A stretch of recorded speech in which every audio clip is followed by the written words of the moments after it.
जय माँ दुर्गा।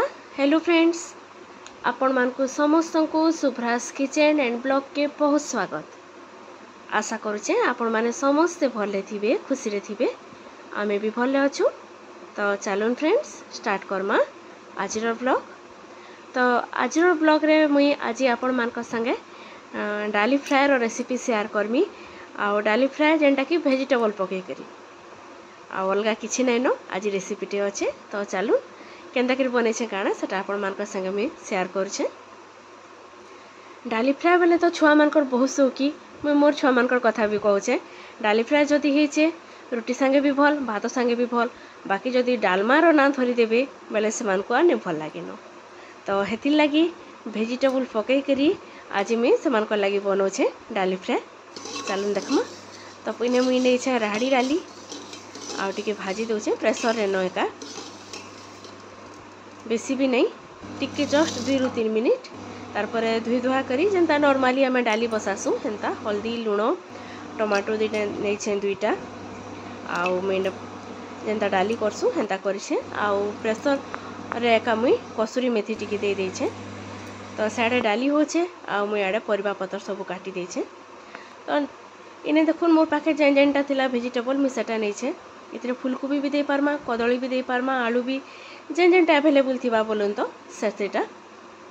आ मुई अदा रसुण धनिया पत्र और प्याज भी काटिकी रखी देछे। इने डाली देखुन पूरा बढ़िया से सिझी जाइछे। आ छुआ मान को परिबा भी टिके निहाती दरकार। तो हेति लगी टिके इंता करबार लगी पड़सी न एका खुरापाती काम टिके। तो इने कड़ाई रे मी नै जेछे तेल गोटे चामच आ सेथिरे पके देली सोरस। आ इने देखुन अदा रसुण आ प्याज जेन काटी थिली सेटा पके देमी। बेसी नहीं भाजू, जस्ट 50% पूरा लाल हवा तक प्याज के आमे नहीं भाजू, तार टेस्ट अलग आसी।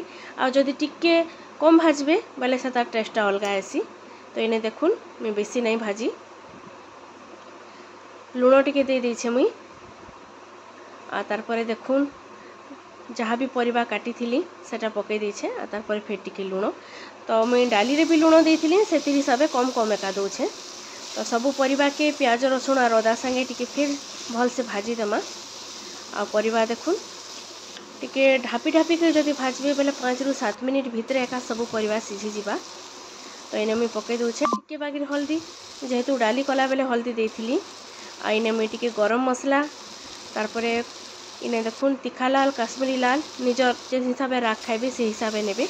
आ टिके बागिर सब्जी मसला। तो छोट चामच रे मैं आधा चामच एका नहीं छे, बेसी मसला भी नहीं दी। आ मसला संगे सबू परिबा के देखुन भल से मुई टिके एटा मिसई दोछे। तो डाली तो पहला नु हमर रेडी ही जिचे, याडे सबू परिबा भी सिझी गलानो। तो इने आमे इहादे पके देमा डाली। तो फ्रेंड्स छुआ माने परिबा भी खाइले आ तार संगे डाली भी पूरा फ्राई बागिर हे गला। तो इने देखुन मिसई देमा सबू परिबा के आ डाली के आउ टिके फुटबार लगी ढापी करी इने मैं बसई दोछे 2 ରୁ 3 मिनिट न। सब तो सिझीचे परिबा डाली सबू, खाली टिके जस्ट फुटबार अच्छे। तो बहुत सिंपल, बाकी छुआ मान को भल लगबा आउ ताको दिही लाग भी भल। जेहेतु एपर छुआ माने टोटाली नहीं खाबार वेजिटेबल, तो इनते के टिके खुआबार लगे एका पड़बा। तो इने मैं दोछे तड़का देखुन जीरा सुखा मिर्चा आउ हिंगुर। तो इने रेडी हे गला आमर भेजिस वाला डाल फ्राई, जेनटा छुआ मान को बहुत भल लगबा। तो देखबार लगी जेनता दिशुचे खाबार लगी भी हेन्ता पूरा टेस्टी हेबा। घाट ट्राए करबी निहाती। तो रहली फ्रेंड्स, बाय।